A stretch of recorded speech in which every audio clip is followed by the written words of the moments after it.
పరమ పవిత్రమైన ఈ కార్తీక మాసంలో దీపారాధనకు ఎంత ప్రాముఖ్యత ఉంటుందో మనందరికీ తెలుసండి. ఈ కార్తీక మాసం ఇంకో 4 రోజుల్లో అయిపోతుంది.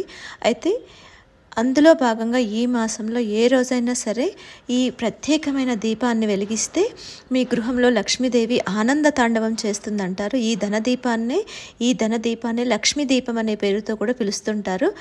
అయితే ఈ దీపాన్ని ఎలా వెలిగించాలి అంటే, ముందుగా ఒక పీఠం తీసుకొని దాన్ని పసుపు కుంకుమలతో అలంకరించి అష్టదళ పద్మాన్ని వేసి దానిపైన రాగేది కానీ ఇత్తడిది కానీ ప్లేట్ పెట్టి అందులో కొన్ని బియ్యం 3 పిడికిళ్ళ బియ్యం పోసి 5 తమలపాకులు పెట్టి ఆ పైన 2 పసుపుతో అలంకరించిన ప్రమిదలు రెడీ చేసుకొని కింది దాంట్లో ముందు ఒక ప్రమిదలో ఉప్పు పోసి దాంట్లో 3 లవంగాలు 3 ఇలాచీలు వేసి ఆ పైన దాంట్లో